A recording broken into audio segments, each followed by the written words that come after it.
Fils et du Saint-Esprit. Amen. Le Seigneur soit avec vous. Et avec votre esprit. Nous célébrons aujourd'hui, 16 septembre, la mémoire liturgique des saints Corneille et Cyprien. Bonne fête à tous les Corneilles et à tous les Cypriens. Préparons-nous à célébrer dignement le mystère de l'Eucharistie en reconnaissant que nous sommes des pécheurs.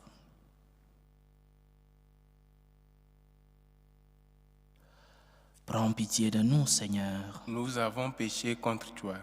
Montre-nous, Seigneur, ta miséricorde. Et donne-nous ton salut. Que Dieu Tout-Puissant nous fasse miséricorde, qu'il nous pardonne nos péchés et nous conduise à la vie éternelle. Amen. Seigneur, prends pitié. Seigneur, prends pitié. Ô Christ, prends pitié. Ô Christ, prends pitié. Seigneur, prends pitié. Seigneur, prends pitié. Prions le Seigneur. Seigneur, tu as donné à ton peuple, dans les saints Corneille et Cyprien, des pasteurs dévoués et d'invincibles martyrs. À leur prière, fortifie notre courage et notre foi, et accorde-nous de travailler avec empressement pour l'unité de l'Église. Par Jésus-Christ, ton Fils, notre Seigneur, qui vit et règne avec toi dans l'unité du Saint-Esprit, Dieu, pour les siècles des siècles. Amen. Lecture de la première lettre de Saint Paul, apôtre aux Corinthiens. Frères, puisque j'en suis à vous faire des recommandations, je ne vous félicite pas pour vos réunions. Elles vous font plus de mal que de bien. Tout d'abord, quand votre Église se réunit, j'entends dire que parmi vous, il existe des divisions. Et je crois que c'est assez vrai. Car il faut bien qu'il y ait parmi vous des groupes qui s'opposent, afin qu'on reconnaisse ceux d'entre vous qui ont une valeur éprouvée. Donc, lorsque vous vous réunissez tous ensemble, ce n'est plus le repas du Seigneur que vous prenez. En effet, chacun se précipite pour prendre son propre repas, et l'un reste affamé, tandis que d'autres ont trop bu. N'avez-vous donc pas des maisons pour manger et pour boire? Méprisez-vous l'Église de Dieu au point d'humilier ceux qui n'ont rien? Que puis-je vous dire? Vous féliciter? Non. Pour cela, je ne vous félicite pas. J'ai moi-même reçu ce que vient du Seigneur et je vous l'ai transmis. La nuit où il était livré, le Seigneur Jésus prit du pain, puis, ayant rendu grâce, il le rompit et dit, « Ceci est mon corps qui est pour vous. Faites cela en mémoire de moi. » Après le repas, il fit de même avec la coupe en disant, « Cette coupe est la nouvelle alliance en mon sang. Chaque fois que vous le boirez, faites cela en mémoire de moi. Ainsi donc, chaque fois que vous mangez ce pain et que vous buvez cette coupe, vous proclamez la mort du Seigneur jusqu'à ce qu'il vienne. Mes frères, quand vous vous réunissez pour ce repas, attendez-vous les uns les autres. » Parole du Seigneur. Nous rendons grâce à Dieu. Proclamez la mort du Seigneur jusqu'à ce qu'il vienne. Proclamez la mort du Seigneur jusqu'à ce qu'il vienne. Tu ne voulais ni offrande ni sacrifice. Tu as ouvert mes oreilles. Tu ne demandais ni holocauste ni victime.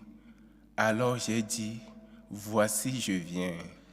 Proclamez la mort du Seigneur jusqu'à ce qu'il vienne. Dans le livre est écrit pour moi ce que tu veux que je fasse. Mon Dieu, voilà ce que j'aime. Ta loi me tient aux entrailles. Proclamez la mort du Seigneur jusqu'à ce qu'il vienne.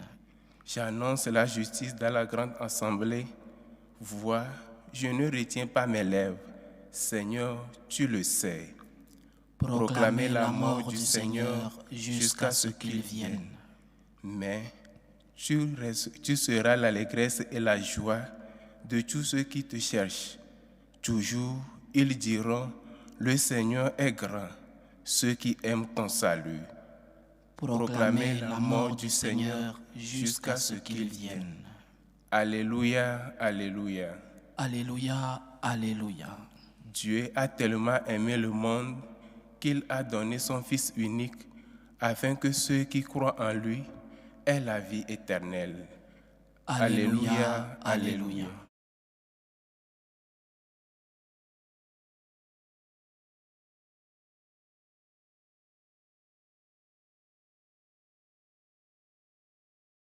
Le Seigneur soit avec vous.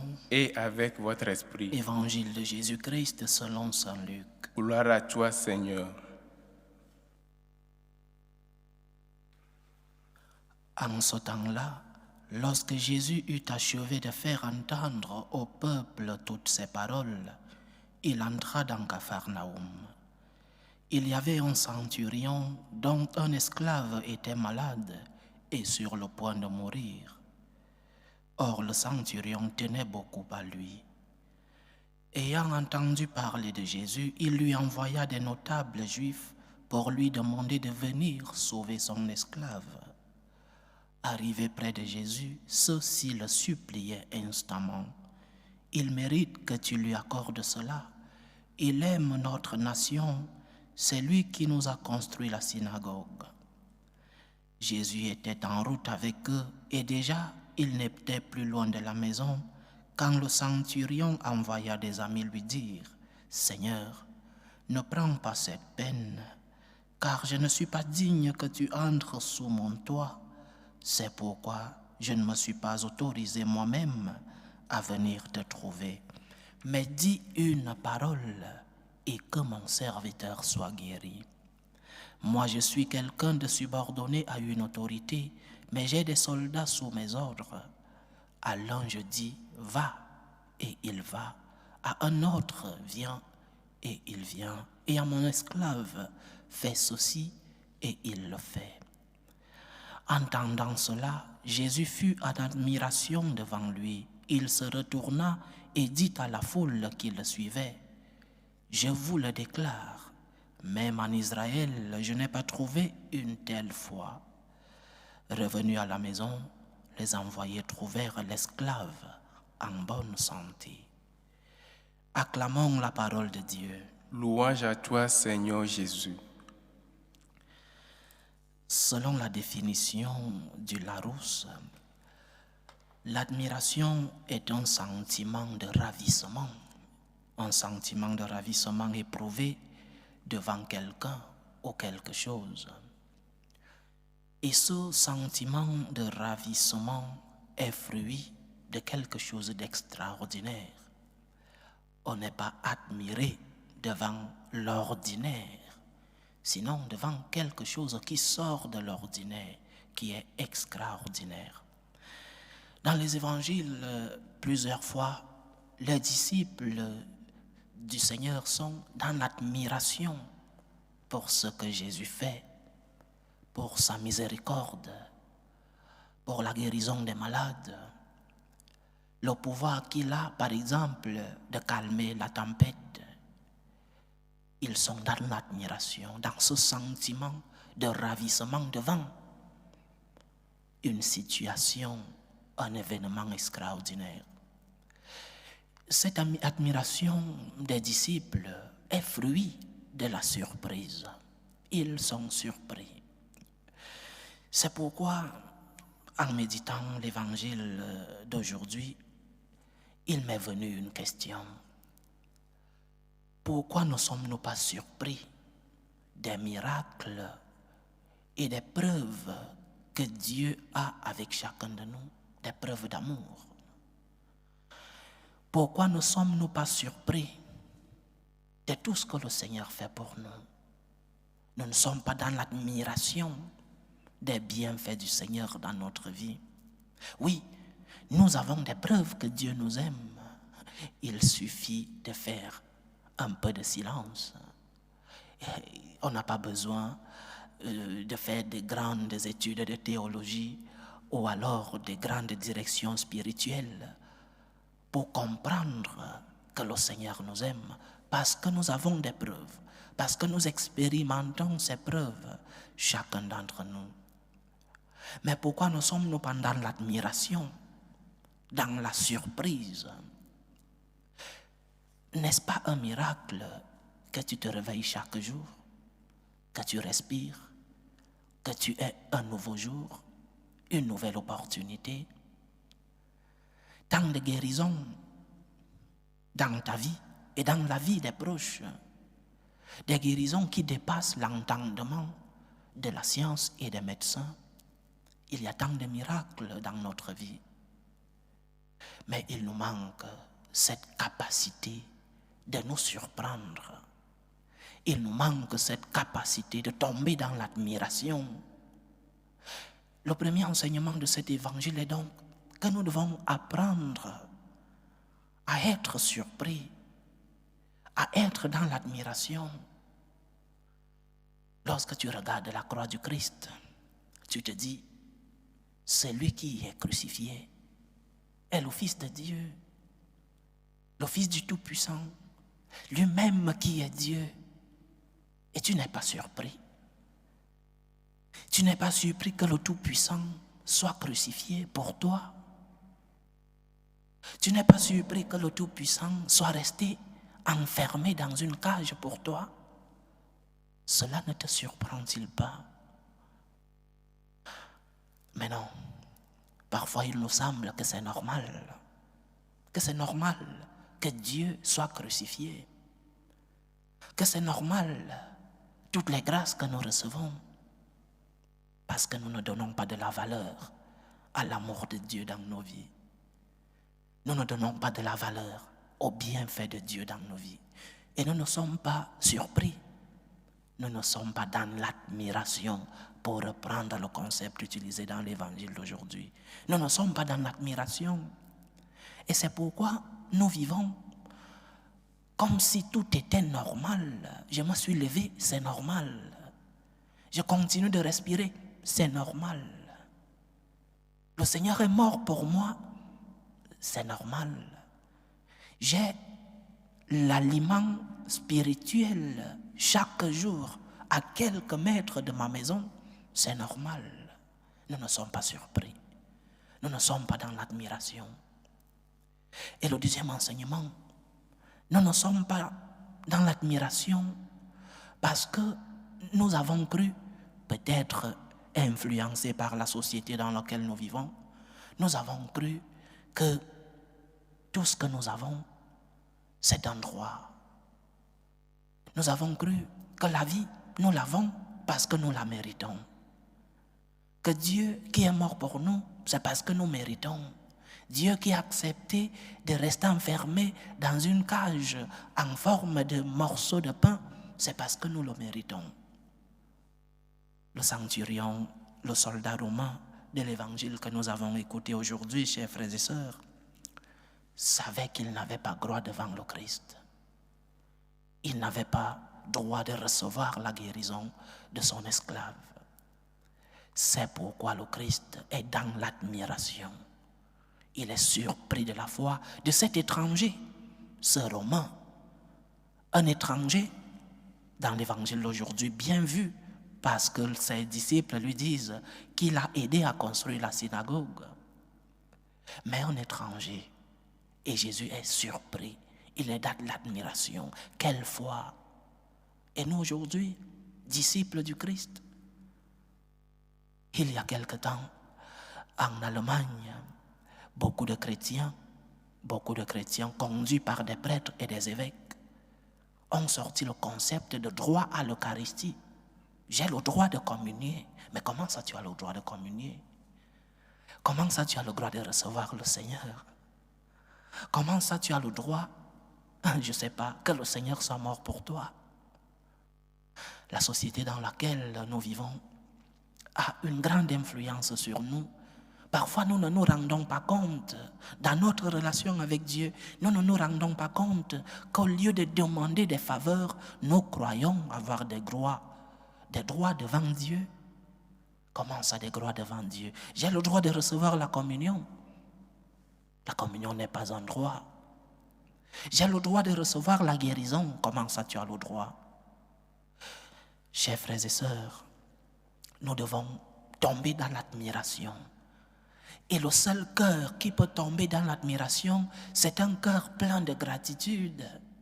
Le seul cœur qui peut tomber dans la surprise, c'est un cœur qui sait remercier. Parce qu'on ne remercie pas quelque chose dont on a droit. Si j'ai droit à quelque chose et comme on me la donne, que je remercie ou pas, mon remerciement sera juste par politesse. Nous devons purifier nos cœurs et tomber dans l'admiration, tomber dans la surprise chaque jour de notre vie. Tu dois être surpris de t'être réveillé. Tu dois être surpris que le Seigneur te donne une nouvelle opportunité. Tu dois être surpris des grâces du Seigneur dans ta vie. Et lorsque tu seras surpris, ton cœur se transforme en cœur de gratitude.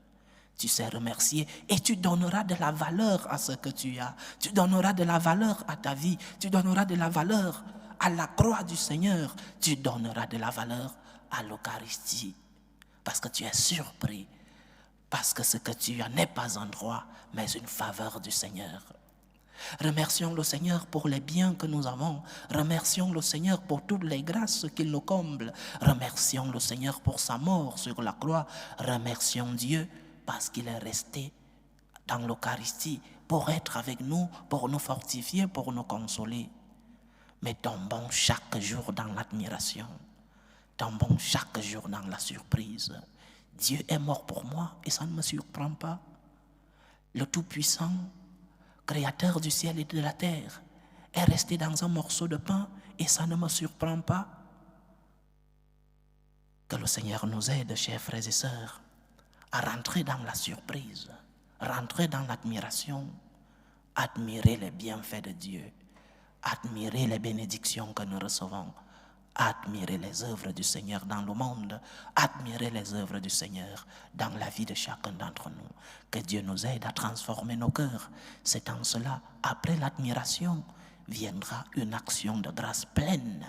Après l'admiration, viendra la gratitude. Je remercie, je donne de la valeur à ce que j'ai parce que je suis surpris, parce que je suis dans l'admiration. Loué soit Jésus-Christ. À jamais. Présentons nos humbles supplications vers Dieu le Père Tout-Puissant. Prions pour la Sainte Église, prions pour le pape, pour les évêques et les prêtres, pour qu'ils puissent être des instruments de l'amour et de l'espérance du Seigneur. Prions le Seigneur. Seigneur, écoute et prends pitié. Prions pour la paix dans le monde, pour la paix dans nos familles, pour la paix dans nos cœurs, pour la paix dans tous ces pays en guerre, pour que finisse tout germe de violence, pour que finissent les tensions, les guerres entre les peuples. Prions le Seigneur. Seigneur, écoute et prends pitié. Prions pour les vocations dans la vie consacrée et dans la vie sacerdotale, pour que le Seigneur, qui est le maître de la moisson, envoie des ouvriers fidèles dans sa vigne. Prions le Seigneur. Seigneur, écoute et prends pitié. Prions le Seigneur pour tous ceux qui vivent des moments de détresse, surtout pour les malades.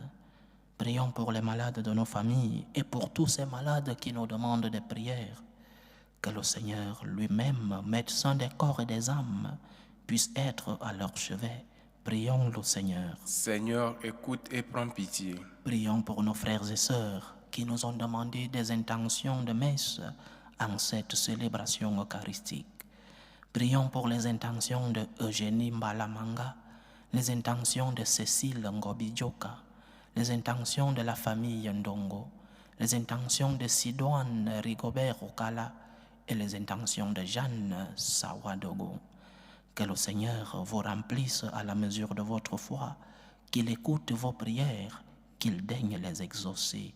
Prions le Seigneur. Seigneur, écoute et prends pitié. Pour nous tous ici rassemblés, pour tous ceux qui nous suivent à travers ce canal, pour toutes nos intentions de prière, pour la réalisation de nos projets, que le Seigneur nous accompagne de sa présence, qu'il nous aide à pouvoir être surpris par ses bienfaits, qu'il nous aide à tomber dans l'admiration pour tout ce que nous voyons et tout ce que nous recevons de lui. Prions le Seigneur. Seigneur, écoute et prends pitié. Reçois, Seigneur, les supplications que ton peuple te présente avec foi.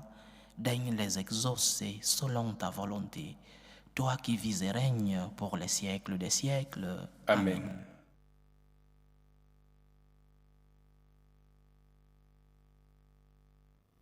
Tu es béni, Seigneur, Dieu de l'univers. Nous avons reçu de ta bonté le pain que nous te présentons, fruit de la terre et du travail des hommes.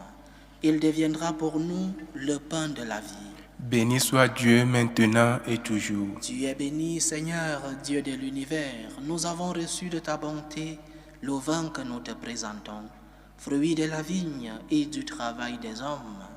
Il deviendra pour nous le vin du royaume éternel. Béni soit Dieu maintenant et toujours.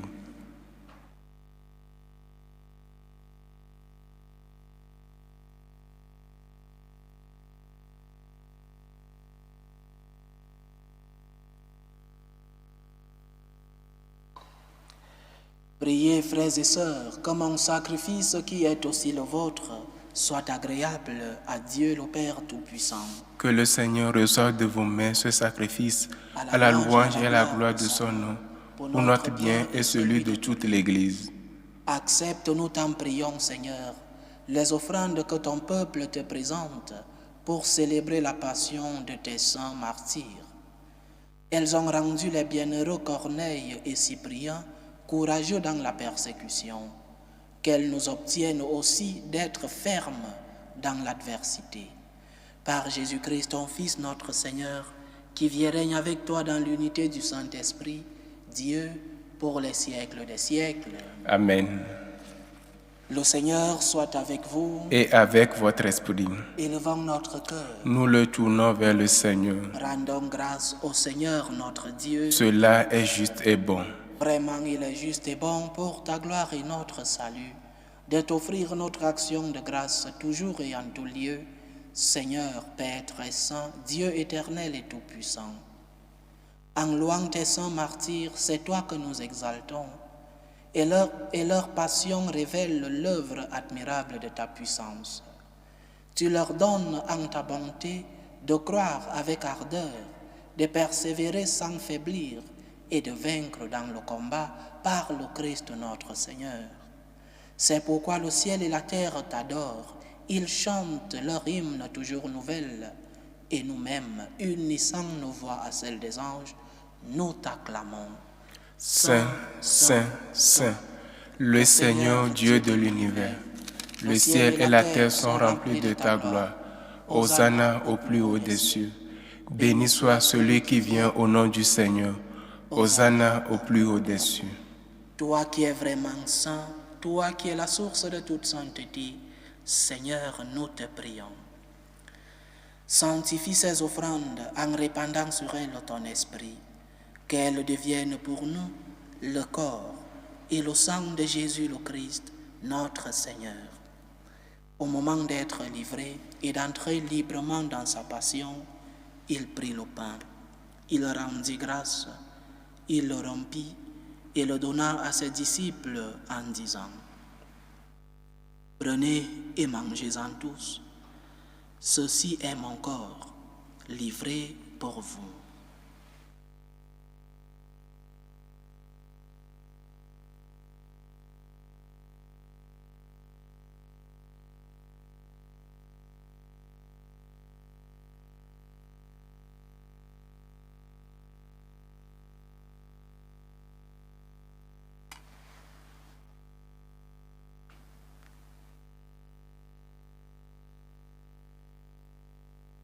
De même, après le repas, il prit la coupe. De nouveau, il rendit grâce et la donna à ses disciples en disant : « Prenez et buvez-en tous, car ceci est la coupe de mon sang, le sang de l'alliance nouvelle et éternelle, qui sera versé pour vous et pour la multitude en rémission des péchés. Vous ferez cela en mémoire de moi. »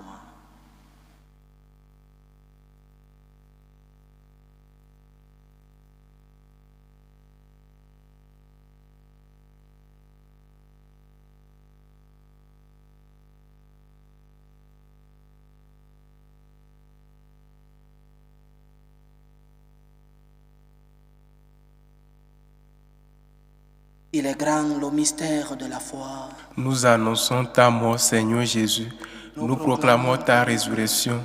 Nous attendons ta venue dans la gloire. En faisant ainsi mémoire de la mort et de la résurrection de ton Fils, nous t'offrons, Seigneur, le pain de la vie et la coupe du salut, et nous te rendons grâce, car tu nous as estimés dignes de nous tenir devant toi pour te servir. Humblement, nous te demandons qu'en ayant part au corps et au sang du Christ, nous soyons rassemblés par l'Esprit Saint en un seul corps. Souviens-toi, Seigneur, de ton Église répandue à travers le monde. Fais-la grandir dans ta charité, en union avec le pape François, notre évêque José, et tous les évêques, les prêtres et les diacres. Souviens-toi aussi de nos frères et sœurs qui se sont endormis dans l'espérance de la résurrection. Souviens-toi de tes fils, admiré Josias Misinga, Lucien Athanase Ewas, Zaveringo Makon, Cyril Misinga, Cécile Ngotem, admiré Misinga et Juliette Aboutoutina. Et souviens-toi dans ta miséricorde de tous les défunts.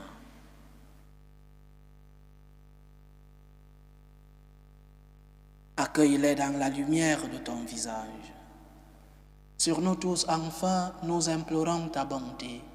Permets qu'avec la Vierge Marie, la bienheureuse Mère de Dieu, avec Saint Joseph, son époux, les apôtres, Saint Corneille et Saint Cyprien, et tous les saints qui ont fait ta joie au long des âges, nous ayons part à la vie éternelle, et que nous chantions ta louange et ta gloire, par ton Fils, Jésus le Christ.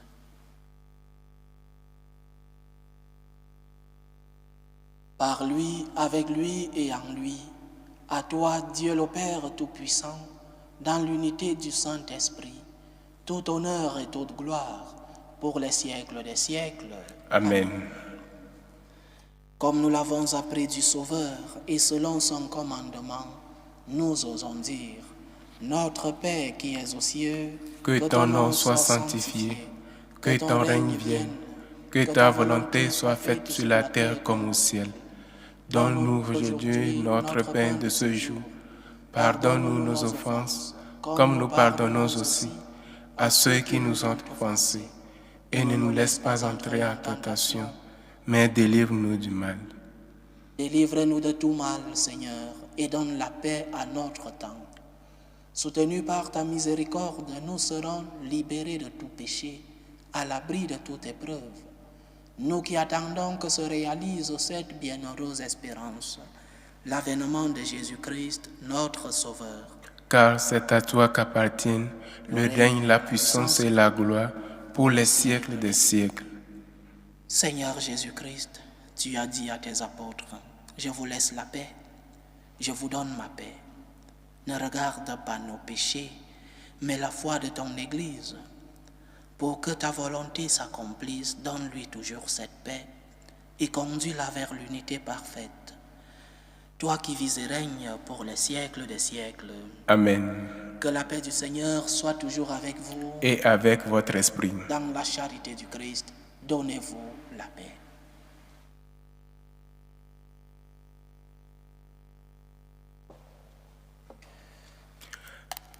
Agneau de Dieu, qui enlève les péchés du monde, prends pitié de nous. Agneau de Dieu, qui enlève les péchés du monde, prends pitié de nous. Agneau de Dieu, qui enlève les péchés du monde, donne-nous la paix.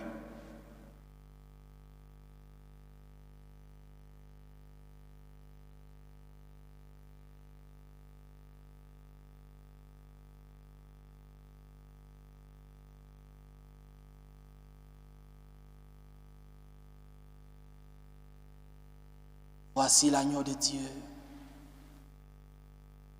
Voici celui qui enlève les péchés du monde. Heureux les invités au repas des noces de l'agneau. Seigneur, je ne suis pas digne de te recevoir, mais dis seulement une parole et je serai guéri. Que le corps et le sang du Christ nous gardent pour la vie éternelle. Amen.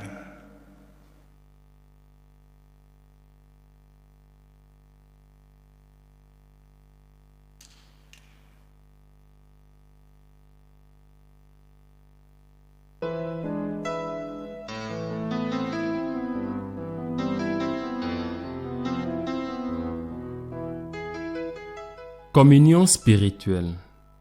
Mon Jésus, je crois en votre présence dans le très saint sacrement. Je vous aime plus que toute chose et je désire que vous veniez dans mon âme. Je ne puis maintenant vous recevoir sacramentellement dans mon cœur. Venez-y au moins spirituellement.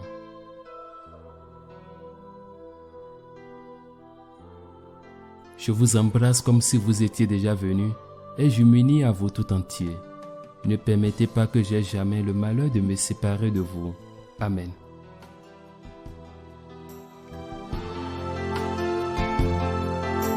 Méthode de prière des franciscains de Marie.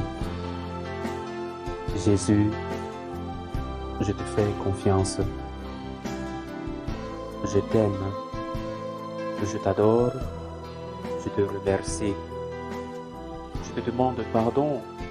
Je te demande des grâces. Je m'offre à toi comme Marie. Amen. Achevons notre prière. Par le sacrement que nous avons reçu de toi, Seigneur, accorde-nous cette grâce.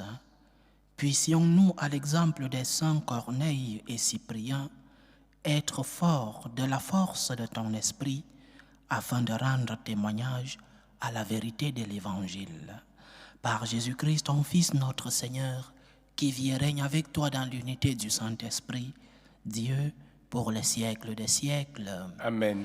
Le Seigneur soit avec vous. Et avec votre esprit. Que Dieu Tout-Puissant vous bénisse, le Père, le Fils et le Saint-Esprit. Amen. Allez dans la paix du Christ. Nous rendons grâce à Dieu. Salut, ô Reine, Mère de miséricorde, notre vie, notre douceur, notre espérance, salut. Nous crions vers toi, enfant d'Ève exilée. Vers toi nous soupirons, gémissant et pleurant, dans cette vallée de larmes. Ô toi, notre avocate, tourne vers nous ton regard miséricordieux, et après cet exil, montre-nous Jésus, le fruit béni de tes entrailles. Ô clémente, ô miséricordieuse, ô douce Vierge Marie. Amen.